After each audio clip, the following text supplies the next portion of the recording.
Assalamualaikum warahmatullahi wabarakatuh. Hello everyone, we are from book 5. We would like to tell you all about character and characterization from Comedy of Errors. Before it, we would like to introduce ourselves. My name is Ederon Fatih with students ID number 123, 25, 10, and 44. Okay, so here I would like to tell you all about character of Antipolis of Circus. So the type of this character are dynamic and very round. In plot, he tries much of the misunderstanding and comedy because he is mistaken for his twin. His confusing helps create the main conflict of mistaken identity. He feels isolated, lost, and wants connection and understanding. And then the traits of him are curious, cautious, confused but adaptable, intelligent, and romantic. Next, there is Antipolis of Ephesus, which is the twins of Antipolis of Syracuse. So the type of this character is mostly static but somewhat around. In plot, he represents the real citizen of Ephesus whose life becomes chaotic because of the mistaken identities. His anger intensifies the conflicts. He feels disrespected and confused when people suddenly reject or accuse him. He concerned about his reputation and authority. And how about his traits? His traits are proud, frustrated, quick-tempered, authoritative, and jealous. Next, there is a Romeo of Syracuse. The type of this character is mostly flat but entertaining. In plot, he increases the confusion, truth, misunderstanding, and wordplay. He has gestures and humorous speech. He fast response and jokes show his way. How about his traits? His traits are loyal, clever, talkative, funny, and playful.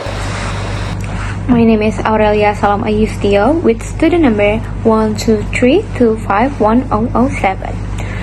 First, I would like to discuss about Romeo of Ephesus. He is a comic servant who served Antipolis of Ephesus and is one of the main sources of humor in the Comedy of Errors. Throughout the play, he is involved in many funny situations because people constantly mistaken him for his identical twin brother, Romeo of Syracuse, and these misunderstandings create confusion and help drive the plot forward. Romeo of Ephesus is known for his loyalty to his master, even when he is treated harshly or blamed for things he did not do, and he also very humorous and quick-witted, often using jokes and wordplay in his conversation. Despite facing many confusing situations, he remains patient and resilient, and his playful personality and comic dialogue make him one of the most entertaining characters in the play. And the second one is Aegeon. He is a tragic and sympathetic father figure whose story forms the foundation of the play. At the beginning of the Comedy of Errors, Aegeon tells the story how he was separated from his wife and twin sons during a shipwreck many years ago. Since then, he has spent years searching for his lost family. Aegeon's role is very important because his search for his family sets the entire plot in motion. His situation also creates emotional tension throughout the story as he faces punishment while hoping to reunite with his loved ones. Aegeon is portrayed as a loving and caring father who never gives up on his family. He is determined, courageous, and hopeful despite the difficulties he faces. His character adds an emotional and serious element to a play that is otherwise filled with comedy. And the third character is Balthazar. He is a loyal and wise friend of Antipolis of Ephesus. Although he is not a major character, he plays an important supporting role in the story. When Antipolis becomes angry After being locked out of his own house, Balthazar advised him to stay calm and avoid creating a public scene. This advice demonstrates Balthazar's wisdom and practical thinking. Unlike some characters who react emotionally, Balthazar carefully considers the consequences of his actions before making decisions. He is loyal to his friend and genuinely wants to help him avoid unnecessary problems. His calm, rational, and thoughtful nature makes him a voice of reason amid the confusion caused by mistaken identities. Through his actions, Balthazar helps maintain order and highlights the importance of patience and good judgment.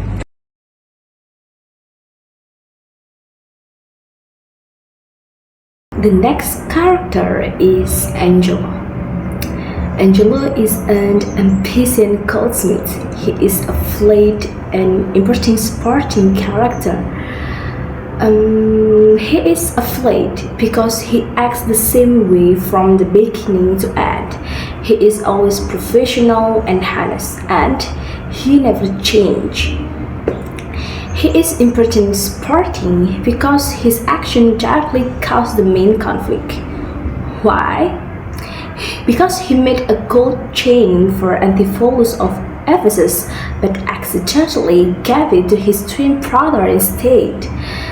And this one mistake triggered a risk and all the confusion that follows. And now, let's look at his traits. First, Angelo is professional and honest, of course, because he takes his work seriously and always tells the truth. In Act 3, he stayed late just to finish the chain properly. And when Antipholus denied receiving it, Angelo refused to accept that lie. And the second, Angelo is reputation conscious and assertive.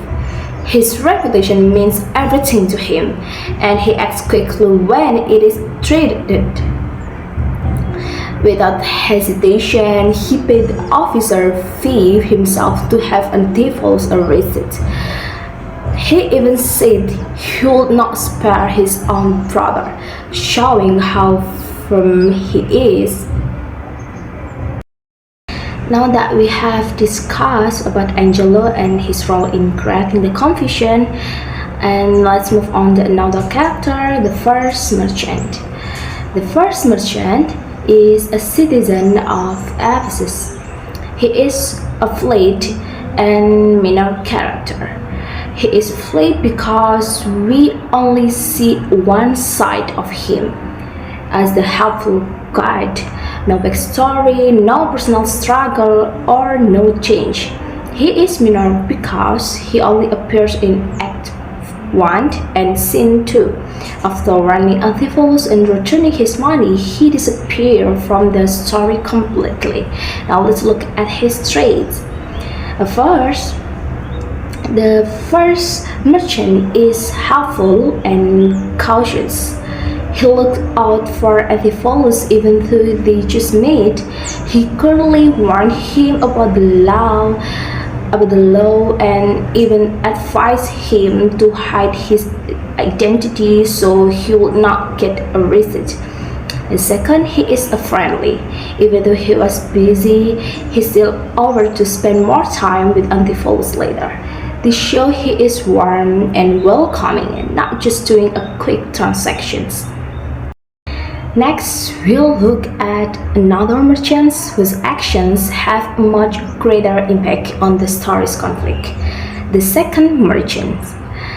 The second merchant is a creditor in Ephesus. He is late and is sporting character. He is late because he acts the same way in every scene, always demanding and never changing. Even though the second merchant only appears in a few times, his action of pressuring Angelo to pay the debt directly triggers the arrest of Antipholus, which causes all the chaos in Act 4 and 5. Without him, that chain of events would never happen, and that is why he is important supporting, not minor. Now let's look at his traits. In the first, the second merchant is impatient and business driven. He has been waiting for his money since Pentecost, which is a very long time, and he has no personal grudge. Everything is purely about settling the debt so he can sail to Persia. And second, he is confrontational. When he saw Antipholus wearing the chain, he called him out directly in front of everyone. When Antipholus fought back, he did not back down at all. He drew his sword and said he would defy him as a villain. He is bold and willing to comfort anyone when he knows he is right. Hello everyone, my name is Ido Bagus Aditya Wijaya. My student number is 123251048. Now I'm gonna continue the presentations about the characterizations in the Comedy of Errors. Next, the characters is Dr. Pinch. The Dr. Pinch is an exorcist in the Comedy of Errors. It's not just the exorcist, but he also a schoolmaster and conjurer. And the schoolmaster is for Adriana and the other characters in the Comedy of Errors.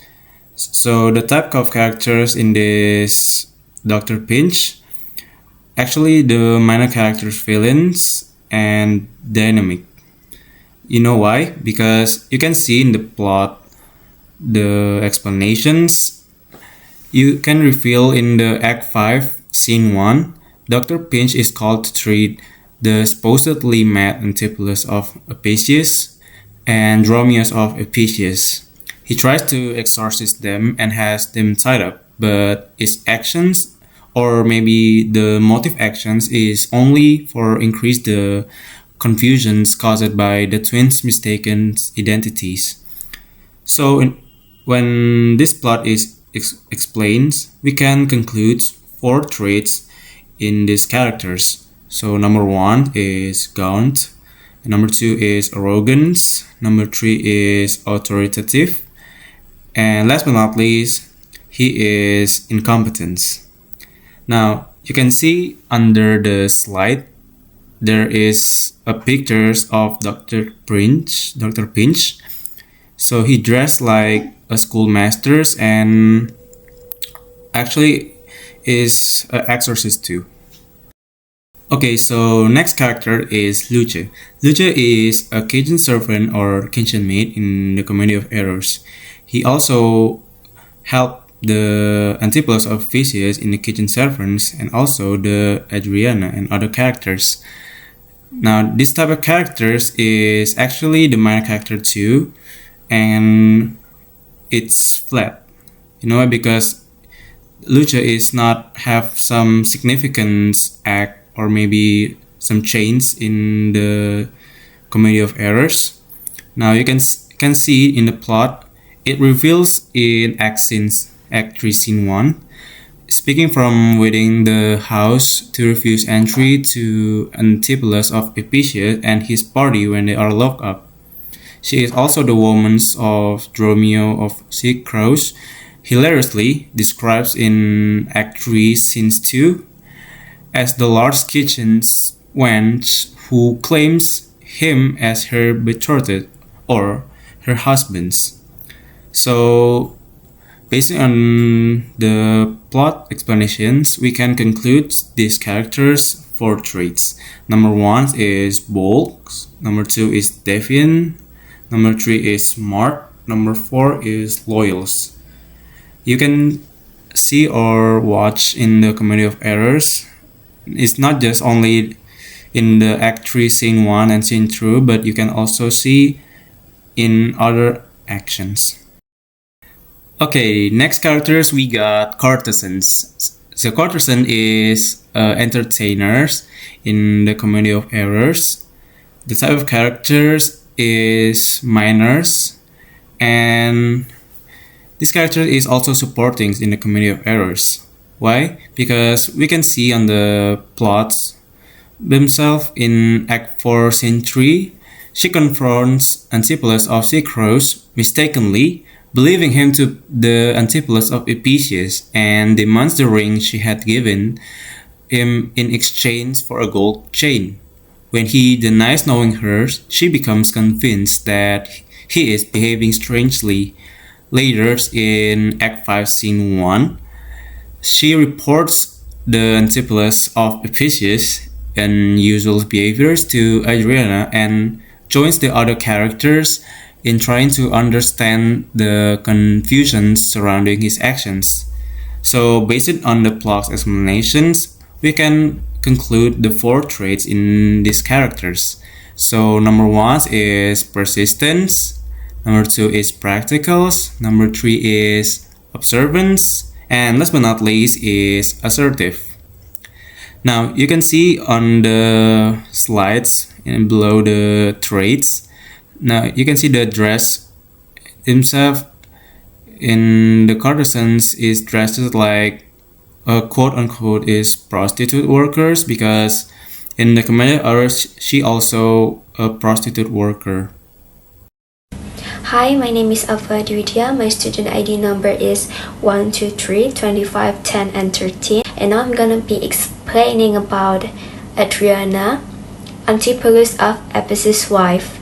Her type of character is round and static because she has a complex personality and strong emotion. She can be loyal to her husband, but she can also become emotional and jealous, and also frustrated. She is a major supporting character. In plot, Adriana plays a crucial supporting role, particularly in deepening the confusion in the story, where she mistakes Antipholus of Sycraus for her real husband. Furthermore, the plot escalates emotionally as she becomes jealous and accuses her husband of infidelity, especially in Act 2, Scene 1, where she expresses frustration over her husband's absence and fears that he no longer loves her anymore. Now we have her traits. First one, she is assertive. She openly expresses her mind and is not afraid to speak what's on her mind. The second one, she is jealous, especially when she believes that her husband no longer loves her or may be interested in another woman. Now we have emotional. Many of her scenes are showing her emotional feelings, especially sadness and frustration, and a lot of jealous. And then we have loyal. Despite all the problems or the frustration that shown in the scene in the play, she still deeply cares about her husband and wants to protect their marriage life. Now we have Luciana, Adriana's sister. Her type of character is also round, static, and she is a side or supportive character. Luciana is round because she has her own belief, personality, and especially her opinion about marriage and relationship. She is static because her personality and beliefs remain the same or consistent throughout the play, just like Adriana. In plot, Luciana's personality contrasts with her sister Adriana. While Adriana challenges male authority, Luciana defends it in shows Act 2, Scene 1, when Adriana questions male dominance in marriage, while Luciana advises women to be patient and submit to their husbands. This contrast enriches the play exploration of gender and marriage. Now we have her traits. First one, she is conservative. She believes in traditional gender expectation. For example, like she believes that women should be patient and respectful toward her husband. Second one is obedient because she believes that wife should listen to her husband. And then gentle. It shows a lot because she speaks calmly and avoid conflicts. She also tries to comfort Adriana during difficult moments like the frustration scene. And then we have loyal traits because she supports Adriana a lot and stays beside her, especially during the difficult time. Now the last one, we have Selinus, the Duke of Ephesus. His type of character is flat and static because he has a simple personality and does not show a lot of emotional scene. His main role is to represent justice in the story. And then, because his personality remains the same from the beginning to the end, so he stays fair, responsible, and calm during the pages. Like Adriana and Luciana, he's not changed a lot. And then he is a side or supportive character. In plot, he initiates the storyline by arresting Aegeon because of love between Ephesus and Sicros in Act 1, Scene 1, keep things in order, and helps resolve the ending by showing mercy to Aegeon once the twins' identity has revealed in Act 5, Scene 1. Now we have his traits. First one, he is wise. He is wise because he listens carefully and tries to make a fair decision as the Duke of Ephesus, of course.